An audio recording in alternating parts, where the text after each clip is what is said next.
Semoga Tuhan beserta kita, sekarang dan selama-lamanya.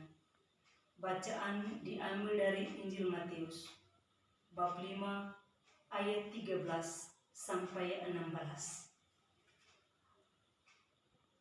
Dalam khotbah di bukit, Yesus bersabda kepada murid-muridnya, "Kamu adalah garam dunia. Jika garam itu menjadi tawar, dengan apakah ia diasinkan? Tidak ada lagi gunanya selain dibuang dan diinjak-injak orang. Kamu adalah cahaya dunia. Kota yang terletak di atas gunung tidak mungkin tersembunyi.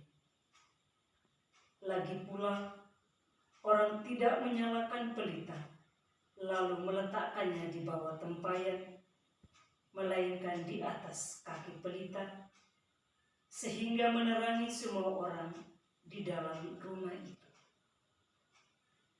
Demikianlah hendaknya cahayamu bersinar di depan orang, supaya mereka melihat perbuatanmu yang baik dan memuliakan Bapa-Mu yang di surga."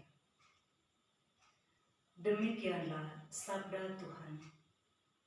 Terpujilah Kristus.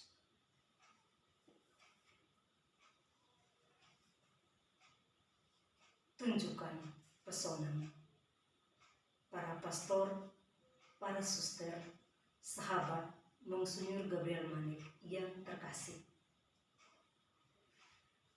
Perkembangan dunia membuat kita silau untuk memandang kehidupan. Dunia menawarkan berbagai kemewahan dan kenikmatan hidup. Jika kita tidak selektif, maka kita akan terjebak dan menjerumuskan diri ke dalam tawaran itu. Di saat itu, kita kehilangan arah dan pegangan hidup. Kita memang berada di tengah dunia, tetapi kita tidak berasal dari dunia ini. Karena itu, perlahan dan pasti kita akan kembali ke dunia asal kita, yaitu akhirat. Melalui sabdanya hari ini, Yesus memaklumkan, "Kamulah garam dan terang dunia." Karena itu, hendaklah terangmu bercahaya di depan orang, supaya mereka melihat perbuatanmu yang baik dan memuliakan Bapa-Mu yang di surga. Dalam realitas hidup, kita semua tahu akan peran dan manfaat dari garam itu. Memberi rasa pada makanan. Karena itu, kita harus memberi rasa berupa pengaruh yang baik kepada orang-orang yang ada di sekitar kita. Garam sebagai pengawet makanan. Maknanya bagi kita, sebagai orang beriman, kita harus mempertahankan ajaran iman dan kebenaran-kebenarannya. Orang beriman dipanggil untuk memperlihatkan dan mewujudkan kebaikan-kebaikan Bapa dalam hidup kita. Setiap orang Kristen diberi kemampuan untuk memberi pengaruh pada dunia sekitar kita. Kita diberi tanggung jawab yang besar dan mulia, yaitu menunjukkan Yesus melalui sikap kita kepada orang lain.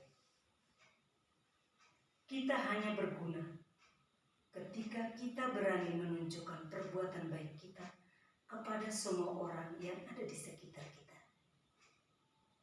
Perbuatan baik itu harus kita lakukan dengan rendah hati, sepenuh hati, dan lembut hati. Tunjukkan pesonamu.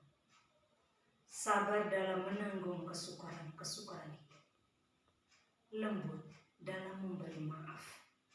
Dan ikhlas dalam pelayanan. Satu keteladanan lebih baik daripada sejuta nasihat. Dapat dimaknai dalam sikap hidup, perilaku dan perkataan kita. para sahabat yang terkasih, tunjukkan pesonamu dalam hidup ini. Tampilkan jati dirimu sebagai orang beriman. Semoga dengan tebaran pesonamu, semakin banyak orang terpikat dan terpesona untuk memuji